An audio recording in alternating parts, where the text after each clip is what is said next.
Hello दोस्तों, आज का जो हमारा वीडियो सेशन होने वाला है ये हमारा है कंप्यूटर मेमोरी के ऊपर। काफ़ी इंपॉर्टेंट टॉपिक है, अक्सर एग्जाम में यहाँ से क्वेश्चन पूछे जाते हैं, तो ध्यान से समझिएगा इस टॉपिक को। चलिए एक एक करके सारी चीज़ों को हम कवर करेंगे। इस कंप्यूटर मेमोरी वाले टॉपिक के अंदर हम कंप्यूटर मेमोरी क्या होती है वो तो समझेंगे। इसके अलावा RAM, ROM, cache memory, virtual memory and register को समझने वाले हैं। तो हर एक पोर्शन को हम अच्छा सा डिटेल में यहाँ पर कवर करेंगे। सबसे पहले बात आती है कि कंप्यूटर मेमोरी होती क्या है। तो कंप्यूटर मेमोरी कंप्यूटर में वो प्लेस होती है, ऐसी जगह होती है जहाँ पर कंप्यूटर जो होता है वो डेटा और इंस्ट्रक्शन को टेम्पररी या फिर परमानेंट तरीके से स्टोर करता है। जब हम कोई फाइल को सेव करते हैं या फिर कोई प्रोग्राम को रन करते हैं तो इन्हें कंप्यूटर की मेमोरी में स्टोर किया जाता है। अब कंप्यूटर में कुछ टाइप की मेमोरी होती है और जो मेमोरी होती है वो कुछ हार्डवेयर होती है और कुछ हार्डवेयर नहीं होती है। जैसे कि रैम की बात करें हम, तो रैम जो है ये मेमोरी हार्डवेयर होती है। रोम की बात करें तो ये भी मेमोरी हार्डवेयर होती है। कैच मेमोरी की बात करें तो इस मेमोरी में level 1 catch, level 2 catch, level 3 catch, और इसमें जो लेवल 1 कैच होता है वो हार्डवेयर नहीं होता है, और जो लेवल 2 कैच, लेवल 3 कैच होता है वो आईसी चिप के फॉर्म में हार्डवेयर होता है। वर्चुअल मेमोरी की बात करें तो ये मेमोरी हार्डवेयर नहीं होती है। रजिस्टर की बात करें तो ये मेमोरी भी हार्डवेयर नहीं होती है। तो कुछ मेमोरी जो होती है वो हार्डवेयर होती है और कुछ मेमोरी हार्डवेयर नहीं होती है। हार्डवेयर बोलने का मतलब यहाँ पर यही है कि ये कंप्यूटर के अंदर फीड की जाने वाली एक फिजिकल मेमोरी होती है। चलिए अब इन सभी को एक एक करके डिस्कस करते हैं। सबसे पहले हम बात करते हैं रैम की। रैम का पूरा नाम क्या होता है? Random access memory. रैम जो मेमोरी होती है ये टेम्पररी मेमोरी होती है। इसका मतलब ये है कि जब तक हमारा कंप्यूटर ऑन रहता है तब तक उसमें डेटा स्टोर रहता है, और अगर कंप्यूटर ऑफ होता है तो डेटा डिलीट हो जाता है। अब रैम जो होती है उसको अलग अलग नाम से भी जाना जाता है, जैसे कि main memory, volatile memory, internal memory, RWM, read write memory जिसे कहा जाता है। तो रैम के ये अलग अलग नाम भी है, ठीक है।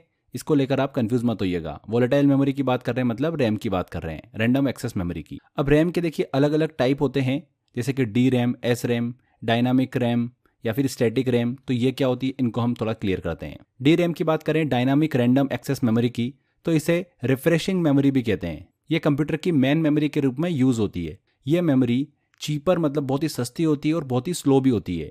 ये मेमोरी कैपेसिटर प्लस ट्रांजिस्टर इन दोनों के कॉन्सेप्ट पर काम करती हैं। इस मेमोरी का यूज जो है कमर्शियल कंप्यूटर में हमको देखने को मिलता है डी रैम का। एस रैम की बात करें, स्टैटिक रैंडम एक्सेस मेमोरी की, तो इसे नॉन रिफ्रेशिंग मेमोरी भी बोलते हैं, और यह मेमोरी कॉस्टली होती है और बहुत ज़्यादा तेज होती है, फास्टर होती है। यह memory flip flops plus transistors के कॉन्सेप्ट पर काम करती हैं। इस मेमोरी का यूज जो है स्पेशलाइज्ड कंप्यूटर सिस्टम में होता है, और साथ में इस मेमोरी का यूज कैच मेमोरी के रूप में भी होता है जो कंप्यूटर में CPU के पास होती है। जैसे कि एग्जांपल लें तो ATC system, air traffic controller system, वहाँ पर एस रैम का यूज होता है। तो ये रैम होती है, आपको समझ में आया होगा, एक प्रकार की टेम्पररी मेमोरी होती है। दो टाइप की होती है, डी रैम और एस रैम। इसको हम एक रियल लाइफ एग्जाम्पल से भी समझ सकते हैं। जैसे कि मान लो कि आपके पास एक बर्तन है जिसमें पानी है। पानी आपका एक प्रकार से डेटा है, ठीक है, लेकिन ये बर्तन जो है थोड़ा सा लीक कर रहा है, इसलिए आपको उसको बार बार पानी से भरना पड़ता है ताकि वो बर्तन जो है वो खाली ना हो जाए। इसी तरीके से डी रैम जो होती है उसको लगातार रिफ्रेश किया जाता है ताकि डेटा बना रहे। ओके, वहीं अगर बर्तन बिल्कुल अगर एकदम परफेक्ट है, उसमें कहीं पर भी लीक नहीं है, तो पानी एक बार अगर भर दिया जाए उसके अंदर तो वैसा ही बना रहता है। इसी तरीके से एस रैम को समझिए कि उसमें डेटा जो होता है वो एक बार डालने पर बना रहता है, बार बार उसको रिफ्रेश करने की ज़रूरत नहीं होती है। इसीलिए डी रैम के कंपैरिजन में एस रैम जो होती है वो थोड़ी सी महंगी होती है। बेसिकली इसका यूज़ जो है मुख्य रूप से कैच मेमोरी के लिए किया जाता है एस रैम का। आगे बात करते हैं अब हम रोम की, रीड ओनली मेमोरी की। तो एक ऐसी मेमोरी होती है जिसमें डेटा या फिर प्रोग्राम को पहले से ही स्टोर कर दिया जाता है और उसे बदला नहीं जा सकता। इसे एम रोम, मास्क्ड रीड ओनली मेमोरी भी कहते हैं। मास्क्ड रीड ओनली मेमोरी क्यों कहते हैं ये हम आगे समझेंगे। रोम की बात कर रहे हैं हम, तो रीड ओनली मेमोरी का मतलब यहाँ पर यह है कि आप इस मेमोरी में सिर्फ डेटा को पढ़ सकते हैं। रीड ओनली मेमोरी, सिर्फ रीड कर सकते हो मेमोरी को, लेकिन इसमें बदलाव मतलब राइट या फिर इरेज नहीं कर सकते हो। रोम एक नॉन इरेजेबल मेमोरी होती है, जिसका मतलब है कि इसमें एक बार जो प्रोग्राम डाल दिया गया वो स्थायी रूप से रहता है और उसे बदला या फिर हटाया नहीं जा सकता। हमने बोला कि रोम जो होता है वो एम रोम होता है, तो इसका मतलब क्या है? देखिए, एम रोम इसको इसलिए बोलते हैं, मास्क्ड रीड ओनली मेमोरी इसको इसलिए बोलते हैं क्योंकि इसे जब फैक्ट्री में बनाया जाता है ना, तभी इसके अंदर प्रोग्राम को डाल दिया जाता है और ये प्रोग्राम डेटा मेमोरी में स्थायी रूप से स्टोर होते हैं और आप इसको बदल नहीं सकते, इसीलिए इसको बोलते हैं एम रोम, मास्क्ड रोम। ठीक है, अगर हम रीड ओनली मेमोरी की बात करें कि इसका यूज़ कहाँ पर होता है, तो रोम का मुख्य रूप से जो उपयोग होता है, यूज़ होता है, वो कंप्यूटर या फिर अन्य डिवाइसों के स्टार्टअप बूट प्रोसेस के लिए होता है। जब आप कंप्यूटर को ऑन करते हो तो रोम में स्टोर किया गया प्रोग्राम जो होता है वो कंप्यूटर को शुरू करने के लिए इंस्ट्रक्शन देता है। ठीक है, जैसे कि इसको ऐसे समझो कि बायोस जो होता है, बेसिक इनपुट आउटपुट सिस्टम, ये रोम में स्टोर होता है और कंप्यूटर को शुरू करने में मदद करता है। देखिए यहाँ पर रोम जो होता है रीड ओनली मेमोरी, इस सिस्टम में बायोस स्टोर होता है। जब हम कंप्यूटर को चालू करते हैं ना तो सबसे पहले बायोस काम करता है, लेकिन रोम धीमी मेमोरी होती है, वो स्लो होती है। इसलिए अगर बायोस को सीधे रोम से अगर एक्सेस किया जाएगा तो कंप्यूटर जो होगा उसकी स्पीड बहुत ही स्लो हो जाएगी। इसे बहुत अच्छा और बहुत फास्ट बनाने के लिए बायोस को रोम से लेकर रैम में कॉपी कर दिया जाता है, क्योंकि रैम एक तेज मेमोरी होती है। तो बायोस को रोम से रैम में जो कॉपी किया जाता है उसे ही हम क्या बोलते हैं, शेडोइंग कहते हैं। क्या बोलते हैं, शेडोइंग कहते हैं। रोम का एक और गुण होता है, उस गुण की वजह से इसे क्या बोलते हैं, वॉर्म कहते हैं, मतलब राइट वन रीड मैनी। ठीक है, देखिए रोम के भी कुछ टाइप देखने को मिलते हैं। जैसे हमने रैम की बात करी थी अलग अलग टाइप की, तो वैसे ही रोम में जैसे कि पी रोम हो गया, ईपी रोम हो गया, ईपी रोम हो गया और फ्लैश मेमोरी होगी। तो ये रोम के कुछ टाइप है, इनको भी हम एक एक करके क्लियर करते हैं। सबसे पहले पी रोम की बात करते हैं। पी रोम का फुल फॉर्म क्या होता है, प्रोग्रामेबल रीड ओनली मेमोरी। अब ये क्या है, देखो पी रोम एक प्रकार की रीड ओनली मेमोरी होती है जिसे एक बार प्रोग्राम किया जा सकता है। मतलब इसमें डेटा को सिर्फ एक बार लिख सकते हैं और फिर उसे बदल नहीं सकते हम। जब इसे बनाया जाता है उस समय ये खाली होती है, इसमें डेटा बाद में अलग से डाला जाता है। एक बार प्रोग्राम हो जाने के बाद इसे बदला या फिर मिटाया नहीं जा सकता। इसका इस्तेमाल वहां पर किया जाता है जहां पर डेटा को स्थायी रूप से स्टोर करना होता है, जैसे कि BIOS, basic input output system में। इसे एक ब्लैंक मेमोरी भी कहते हैं। ये एक नॉन इरेजेबल मेमोरी होती है, मतलब ना मिटाई जा सकने वाली एक मेमोरी, पी रोम। नेक्स्ट आता है हमारा ईपी रोम। ईपी रोम का यहाँ पर मतलब यह है कि erasable programmable read only memory. तो ईपी रोम एक ऐसी मेमोरी होती है जिसे कई बार प्रोग्राम किया जा सकता है और इरेज भी किया जा सकता है। इसको यूवी मतलब अल्ट्रावायलेट लाइट से मिटाया जा सकता है। ईपी रोम के ऊपर एक पारदर्शी खिड़की होती है जिसकी हेल्प से इसमें स्टोर डेटा को यूवी लाइट के माध्यम से हम इरेज कर सकते हैं और फिर से न्यू डेटा को प्रोग्राम किया जा सकता है। इसका यूज वहां पर होता है जहां पर डेटा को कुछ टाइम के लिए बदलने की जरूरत पड़ सकती है। समझ में आया आपको, ईपी रोम। अगला होता है ईईपी रोम। ईईपी रोम का फुल फॉर्म ये होता है electrically erasable programmable read only memory. EEPROM एक ऐसी मेमोरी होती है जिसे इलेक्ट्रिकली इरेज और प्रोग्राम किया जा सकता है। इसे बार बार प्रोग्राम और इरेज किया जा सकता है और इसका यूज कंप्यूटर में सेटिंग को स्टोर करने के लिए किया जाता है। इसका सबसे बड़ा बेनिफिट यह होता है कि इसमें पूरी चिप को इरेज किए बिना कुछ स्पेशल प्लेस भी चेंज की जा सकती है। तो ये होती है ईईपी रोम। आगे बात करते हैं फ्लैश मेमोरी की। तो फ्लैश मेमोरी एक प्रकार की ईईपी रोम ही होती है जो कि डेटा को इलेक्ट्रिसिटी से मिटाने और दोबारा राइट करने में कैपेबल होती हैं। ये बहुत ही तेज होती है और इसमें डेटा स्टोर करने की कैपेसिटी ज़्यादा होती है। फ्लैश मेमोरी का यूज़ जो होता है जैसे कि USB drive, memory cards, SSD, solid state drive, उनमें किया जाता है। इसकी खास बात ये होती है कि ये कम पावर पर काम करती है और स्पीड से डेटा को रीड और राइट की कैपेसिटी रखती है। इसमें इरेजिंग साइकिल जो होती है, इरेज करने की जो उसमें साइकिल होती है वो बहुत ही फास्ट होती है, मतलब डेटा को मिटाने की प्रोसेस फास्ट होती है। इसमें डेटा को इरेज जो है ब्लॉक और सेक्टर के फॉर्म में किया जाता है। नेक्स्ट हम बात करते हैं फ्रेंड्स अब कैच मेमोरी की। बहुत ही इंपॉर्टेंट है, अक्सर एग्जाम में यहाँ से क्वेश्चन पूछते हैं, ध्यान से समझिएगा इसको। कैच मेमोरी एक छोटी और बहुत ही तेज मेमोरी होती है जो कि अक्सर सीपीयू के साथ होती है। जब भी सीपीयू को किसी डेटा की रिक्वायरमेंट होती है तो सबसे पहले वो इसे कैच मेमोरी में सर्च करता है। अगर डेटा वहां पर मिल जाता है तो उसे रैम तक जाने की ज़रूरत नहीं होती है और इससे उसकी समय की बचत हो जाती है। अगर कैच मेमोरी में डेटा नहीं मिलता है तब सीपीयू को रैम में जाकर उसे ढूंढना पड़ता है, जो प्रोसेस कैच से धीमी होती है। तो कैच मेमोरी एक बहुत ही छोटी मेमोरी होती है और बहुत ही तेज मेमोरी होती है और ये अक्सर सीपीयू के साथ होती है। इसको एक एग्जाम्पल से समझते हैं। मान लो कि आप अपने घर में रोज़ाना कुछ ऐसी चीज़ें हैं जो कि आप बहुत बार बार यूज़ करते हो, जैसे कि की हो गई, वॉलेट हो गया, फ़ोन हो गया। तो आप हमेशा क्या करते हो, उनको एक फिक्स स्थान पर रखते हो ताकि जब भी आपको उसकी ज़रूरत हो आप उन्हें जल्दी से उठा सके और बार बार पूरे घर में ढूंढने की ज़रूरत ना पड़े। इसी तरीके से कैच मेमोरी भी आपके कंप्यूटर में वो जगह होती है जहां हाल ही में इस्तेमाल किए गए डेटा को स्टोर किया जाता है, ताकि जब सीपीयू को उन डेटा की ज़रूरत हो तो वह सीधे कैच से उठा सके और उसे रैम मतलब हार्ड डिस्क तक जाने की ज़रूरत ना पड़े। कैच मेमोरी जो होती है ये सीपीयू के काम को तेज़ी से करने में हेल्प करती है। जितनी भी हमने रैम डिस्कस करी है उनमें कैच मेमोरी सबसे फास्टेस्ट मेमोरी होती है। इस मेमोरी में लेवल 1 कैच, लेवल 2 कैच और लेवल 3 कैच हमको देखने को मिलते हैं। इसमें लेवल 1 कैच जो होता है वो हार्डवेयर नहीं होता है, और जो लेवल 2 कैच और 3 कैच होता है वो आईसी चिप के फॉर्म में हार्डवेयर होता है। तो समझ में आ गया आपको? चलिए आगे बढ़ते हैं, अगली मेमोरी डिस्कस करते हैं जो कि है वर्चुअल मेमोरी। वर्चुअल मेमोरी एक वो मेमोरी होती है जो कि हार्ड डिस्क का उपयोग करके रैम का काम करती है। जब आप सिस्टम का यूज़ करते हो तो वहाँ पर रैम यूज़ आती है। अब अगर रैम जो है वो पूरी तरीके से भरा गई है, अब उसमें जगह ही नहीं है काम करने की, तो रैम में अगर पर्याप्त स्पेस नहीं होती है तो कुछ डेटा को वर्चुअल मेमोरी में ले जाया जाता है ताकि सिस्टम की स्पीड बनी रहे। इसको एक एग्जांपल से समझो। पहले एक टेबल है, उस टेबल पर आप अपना काम कर रहे हो। इस टेबल के पास में एक अलमारी है, ठीक है। इमेजिन करो कि टेबल जो है ये रैम है और अलमारी जो है ये हार्ड डिस्क है, ओके। इस टेबल पर कुछ किताबें, नोट्स और ये सब चीज़ें आप रखते हो ताकि आप अपना काम कर सकें। अब मान लीजिए कि टेबल पर बहुत सारी किताबें और सामान हो गया है और अब टेबल पर कोई जगह ही नहीं बची है, लेकिन काम अभी भी आपका बाकी है। आपको किताबों की ज़रूरत है कि आपको उस टेबल पर किताबें भी रखना है। तो आप क्या करेंगे, अपनी किताबों में से कुछ कम ज़रूरी किताबें जो है उनको उठाकर कहाँ रख दोगे? अलमारी में रख दोगे। अलमारी क्या है? हार्ड डिस्क है, तो आपने वहाँ पर रख दी ताकि टेबल पर आपकी जगह जो है वो बनी रहे और आप अपना काम कर सको।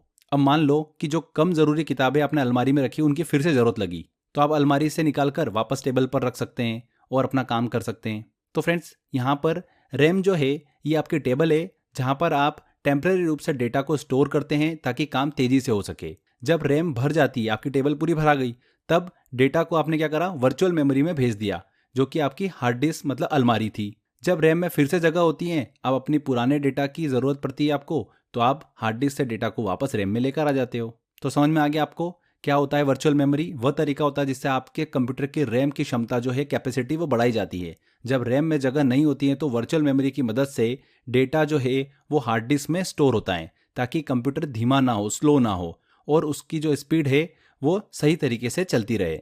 वर्चुअल मेमोरी को एक्सटेंडेड रैम के नाम से भी जाना जाता है। यहाँ पर देखिए एक आपको डायग्राम दिख रहा होगा। इस डायग्राम में आप देखेंगे तो आपको सीपीयू दिख रहा है। सीपीयू कंप्यूटर का मुख्य प्रोसेसर होता है जो कि सभी काम को क्या करता है? कंप्लीट करने के लिए रिस्पॉन्सिबल होता है। जब भी सीपीयू को डेटा की ज़रूरत होती है तो सबसे पहले वो डेटा के लिए कैच मेमोरी के पास जाएगा। कैच मेमोरी एक तेज मेमोरी होती है जो कि हाल ही में उपयोग किए गए जो डेटा होता है या इंस्ट्रक्शन होते हैं उसको स्टोर करके रखती है। अगर सीपीयू को ज़रूरी डेटा कैच में मिल जाता है तो वो तुरंत उसे क्या करके यूज़ करके उसकी प्रोसेसिंग करके उसको रिजल्ट दे देता है। अब अगर सीपीयू को डेटा कैच में नहीं मिलता है तो वह अगले स्टेप जो है मेमोरी यानी रैम के पास पहुंचता है, वहां से डेटा को लेता है। रैम अभी हमने डिस्कस किया मुख्य मेमोरी होती है जहां पर प्रोग्राम और डेटा को अस्थायी रूप से स्टोर किया जाता है। रैम की जो स्पीड होती है वो कैच की तुलना में थोड़ी कम होती है, लेकिन फिर भी यह हार्ड डिस्क की तुलना में तेज होती है। जब रैम में अगर कंप्लीट स्पेस नहीं होती है, पर्याप्त जगह नहीं होती है, तो कुछ डेटा को हार्ड डिस्क पर भेज दिया जाता है। इस प्रोसेस को क्या बोलते हैं? पेजिंग कहते हैं। वर्चुअल मेमोरी का उपयोग तब होता है जब रैम पूरी तरीके से भर जाती है, तब रैम का डेटा हार्ड डिस्क पर भेज दिया जाता है और वर्चुअल मेमोरी के रूप में स्टोर होता है। यह हार्ड डिस्क पर एक अस्थायी टेम्परेरी मेमोरी होती है जो कि रैम के तौर पर काम करती है। जब रैम में फिर से जगह बन जाती है तो सीपीयू को उस डेटा की जरूरत होती है, तो वर्चुअल मेमोरी से डेटा वापस रैम में लाता है। तो इस डायग्राम में आप पूरी तरीके से मेमोरी मैनेजमेंट को अच्छे से समझ सकते हैं। आगे अब हम बात करते हैं रजिस्टर की। बहुत इंपॉर्टेंट है ये भी। देखिए फ्रेंड्स, हमने कैच मेमोरी पढ़ा था। क्या बोला था हमने? कि ये सबसे तेज मेमोरी होती है। पर रजिस्टर की बात करें फ्रेंड्स, तो सीपीयू के अंदर की सबसे छोटी और ये सबसे तेज मेमोरी होती है। कैच मेमोरी से भी तेज होती है ये वाली। तो एग्जाम में अगर ऑप्शन में आपको रजिस्टर दिखे और क्वेश्चन ऐसा पूछे कि सबसे तेज मेमोरी इनमें से कौन सी है, तो रजिस्टर वहां पर सही आंसर होगा। ठीक है, तो ये चीज आप दिमाग में रखिएगा। सीपीयू के अंदर पाई जाने वाली एक विशेष प्रकार की मेमोरी होती है रजिस्टर। यह कंप्यूटर की सबसे तेज मेमोरी होती है। हालांकि इसकी जो कैपेसिटी होती है, क्षमता होती है, बहुत ही कम होती है। सीपीयू किसी भी इंस्ट्रक्शन को प्रोसेस करने के लिए सबसे पहले रजिस्टर का उपयोग करता है, क्योंकि यह मेमोरी रैम या फिर कैच से भी तेज होती है। इसकी स्पीड जितनी भी मेमोरी होती है उनकी तुलना में सबसे ज़्यादा होती है, इसीलिए इसका उपयोग जो है सीपीयू द्वारा डेटा प्रोसेसिंग के लिए किया जाता है। सीपीयू जो होता है, जब भी कोई कैलकुलेशन या डेटा प्रोसेस करता है तो वह क्या करता है? टेम्परेरी रूप से डेटा को रजिस्टर में स्टोर करता है। जब भी कोई प्रोग्राम सीपीयू पर चल रहा होता है, उस प्रोग्राम के इंस्ट्रक्शन रजिस्टर में स्टोर किए जाते हैं ताकि सीपीयू तेजी से उन्हें प्रोसेस कर सके। बेसिकली रजिस्टर का काम जो होता है वो डेटा को प्रोसेस करना होता है और कैलकुलेशन को तेजी से करने के लिए इसका यूज किया जाता है सीपीयू के द्वारा। समझ में आ गया आपको? बहुत ही छोटी मेमोरी होती है, सबसे तेज होती है और टेम्परेरी डेटा को स्टोर करती है। यहाँ पर आप डायग्राम में देख सकते हैं यहाँ पर जो CPU दिख रहा है आपको, कंप्यूटर का मुख्य प्रोसेसर होता है, सभी इंस्ट्रक्शन और डेटा को प्रोसेस करता है। CPU के अंदर बेसिकली देखिए हमको 3 घटक देखने को मिलते हैं, 3 पार्ट देखने को मिलते हैं। एक होता है ALU, अर्थमेटिक लॉजिक यूनिट। यहाँ पर कैलकुलेशन और लॉजिक पर आधारित जो कार्य होता है, वर्क होता है, वो किया जाता है। दूसरा होता है CU, कंट्रोल यूनिट। ये पूरे सिस्टम के जो भी वर्क होता है उसको कंट्रोल करने का काम करता है, एग्जीक्यूशन करता है उसका। तीसरी ये देखिए इसका पार्ट होता है MU, मतलब मेमोरी यूनिट। इसे सेट ऑफ रजिस्टर कहा जाता है। यह CPU के अंदर एक टेम्परेरी डेटा को स्टोर करता है और सबसे तेज मेमोरी होती है ये। तो आपको समझ में आ गया मेमोरी यूनिट क्या होती है? रजिस्टर्स का समूह होता है। और जो रजिस्टर होते हैं वो फ्लिप फ्लॉप्स का कॉम्बिनेशन होते हैं। Flip flops single bit data storage unit होता है। ऐसा इसलिए इसको कहा जाता है क्योंकि यह एक समय में केवल एक बीट 0 या फिर 1 को स्टोर कर सकता है। आगे देखिए, कंप्यूटर में बात करें हम तो 7 रजिस्टर्स हमको देखने को मिलते हैं। MBR या फिर MDR, मेमोरी बफर या डेटा रजिस्टर इसे बोला जाता है। दूसरा रजिस्टर होता है MAR या फिर AR, मेमोरी एड्रेस रजिस्टर। तीसरा PC, प्रोग्राम काउंटर। चौथा ID, इंस्ट्रक्शन डिकोडर। पांचवा इंस्ट्रक्शन रजिस्टर। छठा होता है हमारा इनपुट आउटपुट रजिस्टर। और सातवां होता है एक्यूमुलेटर। तो ये सब क्या होते हैं, थोड़ा थोड़ा इनके बारे में भी हम इन्फॉर्मेशन ले लेते हैं। सबसे पहले हम बात करते हैं MBR की या फिर MDR, मेमोरी बफर या फिर डेटा रजिस्टर जिसे कहा जाता है। ये रजिस्टर जो होता है ये CPU और मेमोरी के बीच में डेटा ट्रांसफर को कंट्रोल करता है। अगर इनके बीच में डेटा ट्रांसफर जो होता है अगर वो स्लो होता है तो उसे ही क्या बोलते हैं? बफरिंग कहते हैं। तो बफरिंग होना MDR से रिलेट करता है, ये चीज़ आप ध्यान रखिएगा। बफरिंग का मतलब है डेटा रुक रुक कर आना। नेक्स्ट रजिस्टर आता है हमारा MAR या फिर AR, मेमोरी एड्रेस रजिस्टर बोलते हैं इसको। ये वो रजिस्टर होता है जिसमें उस मेमोरी लोकेशन का एड्रेस जो होता है वो स्टोर किया जाता है जहां से CPU डेटा को लेना चाहता है। सिंपल लैंग्वेज में समझे इसको हम तो CPU को ये बताता है कि मेमोरी में किस जगह से डेटा लेना है या किस जगह पर डेटा को स्टोर करना है, तो ये बताता है MAR। PC की बात करें, प्रोग्राम काउंटर की, तो ये वह रजिस्टर होता है जो ये बताता है कि प्रोग्राम में अगला इंस्ट्रक्शन जो है वो कहाँ से लोड करना है। जब एक इंस्ट्रक्शन पूरा हो जाता है तो PC अगले इंस्ट्रक्शन की मेमोरी लोकेशन का पता रखता है। ID की बात करें, इंस्ट्रक्शन डिकोडर की, तो इसका काम होता है कि प्रोग्राम के इंस्ट्रक्शन को डिकोड करना, यानी उन्हें समझना कि CPU को क्या काम करना है। यह रजिस्टर इंस्ट्रक्शन को पढ़ता है और उसे प्रोसेस करने के लिए CPU को बताता है कि क्या करना है। इंस्ट्रक्शन रजिस्टर की बात करें तो इंस्ट्रक्शन रजिस्टर वो रजिस्टर होता है जिसमें प्रोग्राम का करंटली इंस्ट्रक्शन जो होता है वो स्टोर होता है जिसे CPU प्रोसेस कर रहा होता है। CPU के लिए एक ये टेम्परेरी मेमोरी होती है जहां पर प्रेजेंट में जो प्रोसेसिंग हो रही होती है वो इंस्ट्रक्शन स्टोर किया जाता है। इनपुट आउटपुट रजिस्टर की बात करें तो इसका यूज जो है CPU और इनपुट आउटपुट डिवाइस के बीच में डेटा ट्रांसफर के लिए किया जाता है, जैसे कि कीबोर्ड, मॉनिटर। जब भी कोई डेटा इनपुट या आउटपुट होता है तो पहले वो इनपुट आउटपुट रजिस्टर में स्टोर होता है और फिर उसे प्रोसेस किया जाता है। लास्ट में एक्यूमुलेटर की बात करें तो एक्यूमुलेटर रजिस्टर जो है ये CPU का सबसे इंपॉर्टेंट रजिस्टर होता है जिसका यूज जो होता है वो कैलकुलेशन के जो रिजल्ट होते हैं ना उसको स्टोर करने के लिए किया जाता है। ये उन सभी डेटा को टेम्परेरी रूप से स्टोर करता है जिसे CPU द्वारा प्रोसेस किया जा रहा है। तो आपको समझ में आ गया, MBR मेमोरी से डेटा लाता है, MAR जो होता है मेमोरी में डेटा की लोकेशन बताता है, PC जो होता है वो अगले इंस्ट्रक्शन का पता रखता है, ID जो होता है इंस्ट्रक्शन को डिकोड करता है, IR जो होता है वो प्रेजेंट में इंस्ट्रक्शन को स्टोर करके रखता है, इनपुट आउटपुट रजिस्टर जो होते हैं वो इनपुट आउटपुट डिवाइस से डेटा ट्रांसफर करता है, एक्यूमुलेटर की बात करें तो CPU की कैलकुलेशन के रिजल्ट को स्टोर करता है। तो ये हमने सातों रजिस्टर के बारे में बेसिक इन्फॉर्मेशन कवर करी है। आगे देखिए हम फास्टेस्ट टू स्लोवेस्ट मेमोरी को देखते हैं कंप्यूटर की। तो रजिस्टर जो होता है देखिए हमने डिस्कस किया था कि फास्टेस्ट मेमोरी होती है, कैच मेमोरी इसके बाद की सेकंड नंबर की फास्टेस्ट मेमोरी होती है, फिर रैम का नंबर आता है, इसके बाद में फिर रोम का आता है, EEPROM, SSD इसका नंबर आता है, नेक्स्ट फिर हार्ड डिस्क और मैग्नेटिक डिस्क का नंबर आता है, इसके बाद optical disk, CD, DVD, BRD इनका नंबर आता है, एंड लास्ट में मैग्नेटिक टेप का नंबर आता है, चुंबकीय टेप। सबसे स्लोएस्ट मेमोरी होती है मैग्नेटिक टेप। ठीक है, लास्ट में फ्रेंड्स मेमोरी यूनिट को भी हम डिस्कस कर लेते हैं। मेमोरी की जो इकाइयाँ होती है, बीट, बाइट, KB, इन सबको हम अच्छे से डिस्कस करते हैं क्योंकि क्वेश्चन यहाँ से भी पूछे जाते हैं। मेमोरी यूनिट्स जो होती है उससे मेमोरी की यूनिट का मेजरमेंट करते हैं जिनसे कंप्यूटर में डेटा की क्वांटिटी को मेजर किया जाता है। मेमोरी यूनिट जैसे कि बीट हो गया, बाइट हो गया, KB, MB, GB ये सभी मेमोरी यूनिट्स हैं।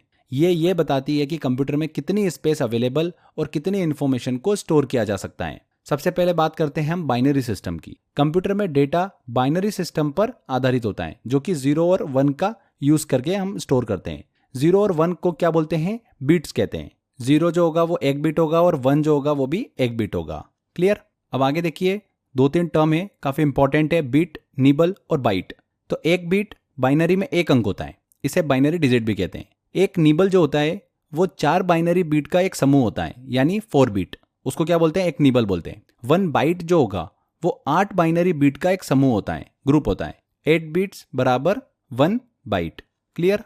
आगे देखिए कुछ लार्ज मेमोरी यूनिट भी हम डिस्कस करते हैं। स्मॉल से हम देखिए लार्ज की तरफ चलते हैं। सबसे पहले हम केबी की बात करते हैं, इसको बोलते हैं किलोबाइट। क्या बोलते हैं, किलोबाइट। 1 केबी इक्वल टू कितने बाइट्स होते हैं, 2 की पावर 10, जो कि होता है 1024 बाइट्स। मतलब 1 केबी में लगभग 1000 बाइट्स जो होते हैं वो देखने को मिलते हैं। एक एमबी की बात करेंगे तो यहाँ पर एमबी का मतलब है मेगाबाइट।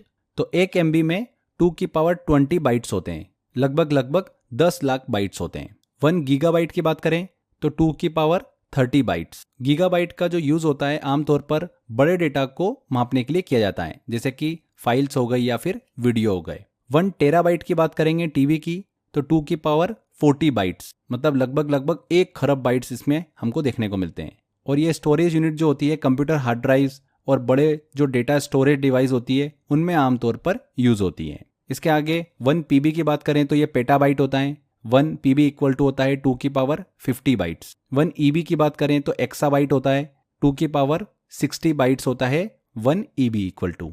1 जेडबी की बात करें जेटाबाइट तो 1 जेटाबाइट इक्वल टू होता है 2 की पावर 70 बाइट्स। एंड लास्ट में 1 वाईबी जो कि होता है योटाबाइट। 1 वाईबी इक्वल टू 2 की पावर 80 बाइट्स। ये सबसे बड़ी स्टोरेज इकाई होती है। सबसे बड़ी स्टोरेज यूनिट कौन सी होती है, योटाबाइट होती है। एग्जाम में पूछ सकते हैं, इसलिए ध्यान रखिएगा इस चीज़ को। इसका यूज़ जो है बहुत बड़े डेटा स्टोरेज के लिए किया जाता है, जैसे बड़ी जो टेक कंपनियों के डेटा सर्वर होते हैं वहाँ पर।